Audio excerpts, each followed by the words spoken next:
నువ్వు దాని మీద చూపు నిలిపిన తోడని అంట. చూపు నిలబెట్టకపోతే మనకు కావాల్సిన చక్కగా జరిగిపోతాము. మనం ఎప్పుడైతే చూపు నిలబెడతామో అది ఆటోమేటిక్గా వెళ్ళిపోయింది. 6 లక్షలు చూసి మురిసాం, ఫస్ట్ బాణం వరకు ఓకే, 6 లక్షలు పెట్టి సర్జరీ చేయించాం, ఎమ్మటే 2.5 లక్షలతో పడింది. ఎక్కడి నుంచి వస్తే ఎవరికి ఇప్పుడు దాసాం కదా, మరి వాళ్ళు అడిగిన అవసరం లేవండి, అసలు మా కాడే లేవు తింటాను అని చెప్పి ఆల్రెడీ 2 లక్షలు దాసాం. మళ్ళీ ఇంకొకటి అయ్యా కొద్దిగా అన్నానికి లేవంటే ఎక్కడో నేను లేవండి అని చెప్పి దాని మీద ఇంకొక 1 లక్ష వేసాం. వాళ్ళు అడుగుతుంటే ఈడు అడుగుతుంటే ఎవడు అడిగినా ఇవ్వకుండా దాచిపెట్టాం. మరి 6 లక్షలు అయిపోయినాయి ఒకసారి. తర్వాత 2.5 లక్షలు ఎవరు ఇస్తారు? ప్రభువా అని అంటే నువ్వు అసలు నాకెళ్ళి చూడకుండా నాటికెళ్ళి చూసావు కదా, ఇప్పుడు నేను ఎందుకు మాట్లాడతాను అంటున్నాడు ఆయన. ఏమైంది మరి అంటాడా లేదా? నా మాట పట్టించుకోకుండా మీరు వెళ్ళారు కదా, మిమ్మల్ని అక్కడ అప్పగించింది నేనే కొట్టమని.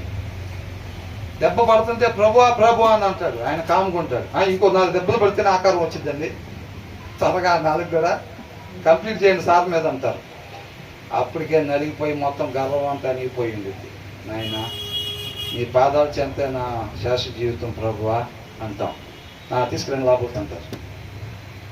ఎప్పుడు దాకా మళ్ళీ ఆ గర్వపు కొమ్ములు మొలిసిన దాకా. అవునండి, మళ్ళీ గర్వపు కొమ్ములు. అందుకనే అనుకుంటా దావీదు బహుశా ఒరే బాబు ఇది మనం నాశనం చేసి వద్దు, ఎవరైతే అవసరంలో ఉన్నారో అలా పంపించండి అన్నారా లేదా? కాబట్టి మనం చూసుకోవాలి. సొలొమోను ఏం చేశాడు? రాణ్యంద్ర బాబు ఎంత మిగిలితే అంత ఖజానాను దోసేయను అన్నాడు. ఖజానా దోసితే ఏమైంది? బహుభార్యను చేసుకోబాకు నాయన, అది మంచిది కాదు. అన్ని నువ్వు మిగతా వాళ్ళని వివాహం చేసుకోవద్దని అంటే ఫస్ట్ టైం ఇమ్మీడియట్గా ఎవరితో యుద్ధాలు లేకుండా కమ్మగా వాళ్ళ కుమార్తెలు అందరిని వివాహం చేసుకుని సమాధానం చేసుకున్నాళ్లే కానీ వాళ్ళందరూ వచ్చిన విగ్రహారాధన శుభ్రంగా అంటగట్టేశారు. అవునా?